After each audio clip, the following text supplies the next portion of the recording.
smartphones are an obvious disaster. We now hear children talking about how do I pretend? They're not effectively learning, interacting or speaking. They have this sort of glazed look on their faces. Mental health disorders, anxiety, depression, OCD. Is an experience blocker. I don't believe there's a single upside.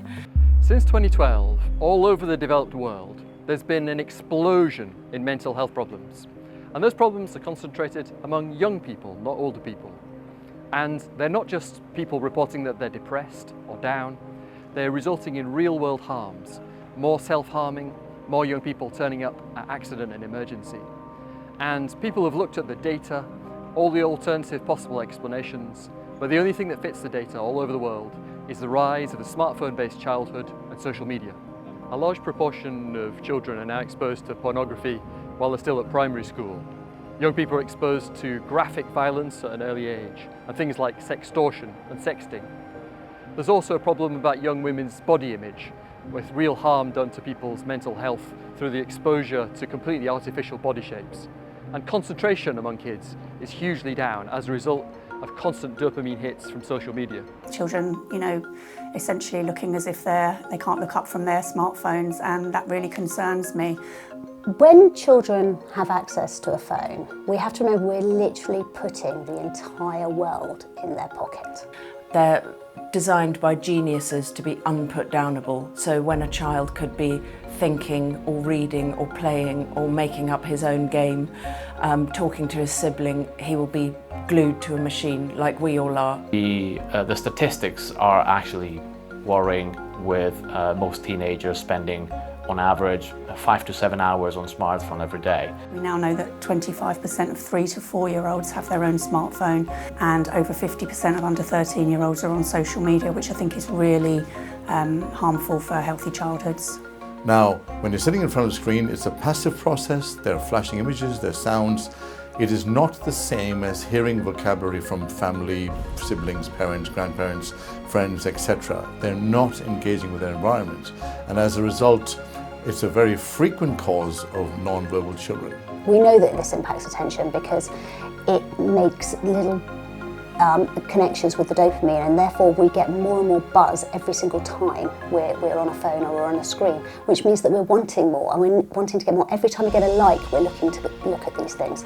There have been a number of studies showing that kids who have they're not just using their smartphone, even if they have their smartphone in their bag next to them when they are dealing with academic tasks, they will perform worse than somebody who doesn't have a phone with them. I find it completely amazing we've given them to children. All over the country, groups of parents and educators are coming together to fight back, and they're laying down a challenge to the people over there to do something about these massive social problems. Does the Education Secretary agree that children's education outcomes are negatively affected by smartphones?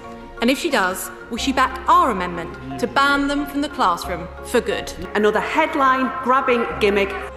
Why did Labour MPs vote against banning phones in schools last week?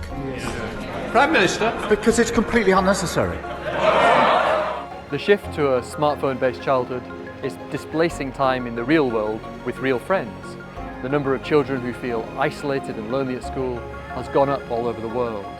And because apps are designed to be addictive and to drip-feed kids dopamine, kids are arriving at school tired and unable to concentrate. Physically, the kids are being changed too. Eyesight is getting worse, and young people have the kind of bad backs that older people used to have. And here in Britain, 1 in 5 young people, young teenagers, report being bullied online, with things ranging from sextortion to playground bullying. And they're not having a choice really as to whether they use them or not. There's a lot of peer pressure surrounding the decision to when families give their child a smartphone. TikTok is, again, a brain decimator. Mental health issues has frankly skyrocketed, and the screens are almost always part of the problem. It makes everything gamified, it makes everything really, really exciting and buzzy, which means that when they actually try to do dull things, they really struggle.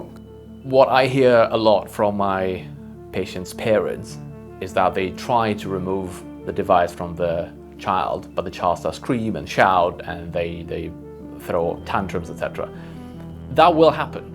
because you're removing from the child something that is extremely pleasant and give them a reward. This is a phase they have to go through.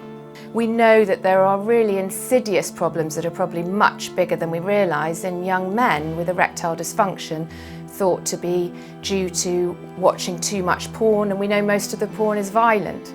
But there are things we can do about this problem. All across Europe, countries are banning phones in schools, and most states in America are doing the same thing. I talk to young people a lot as part of my job as an MP and as part of my work on committee here. And the striking thing is that young people themselves don't want to be online all the time. And when you can create a situation in which they're all in the real world and they don't have to worry about checking for the latest notification, actually young people enjoy it. And in a sense, all we're trying to do is allow them to enjoy the same kind of play in the real world, the same kind of enjoyment, the same kind of smartphone-free childhood that we got to enjoy. And that is something that the young people themselves want.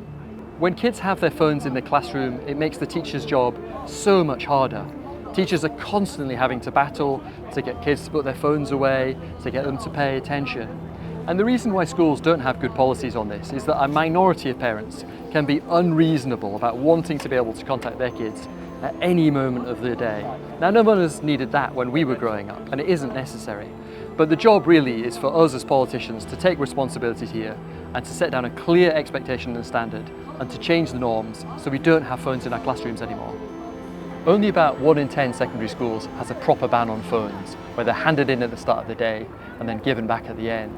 And the Department for Education's own behaviour survey shows the extent of the problem, with more than half of children in GCSE year reporting phones being used, disrupting lessons when they shouldn't be. A ban on phones in schools is not the only thing we need, but it's the very first no-brainer thing we should do, to create 7 hours in the day when kids are not having to worry about their latest notification, not scrolling social media, and actually enjoying some time in the real world. There are bigger, wider questions. Most tech firms are violating their own terms and conditions and letting children who are underage use their platforms. We do need to have a conversation about a proper age of consent for when people go onto social media and the right age for doing these things. But the no-brainer and the first thing we should do is get phones out of our classrooms. No guidelines, no ifs, no buts, a very clear didactic ban, so there's no debate about this. And because of that, if we manage to get to that stage, at the very least, children will not have access to their phones for a significant percentage of the day, which is 8 to 9 hours. As a parent, there is nothing that makes me more angry than when I feel something is being done unjustly to children, my children. So be furious. Because we're seeing more and more schools around the UK now who have implemented a phone ban, and kids do better academically, they're well behaved, they have better teacher retentions.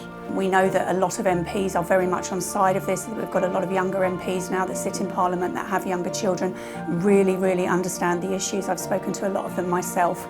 Children need a chance to be children, and that's what they're going to look back on. They're going to look back on the challenges they made, and that's how children learn. They learn through pushing the boundaries, they learn through doing things that are slightly scary, and they learn through doing things independently.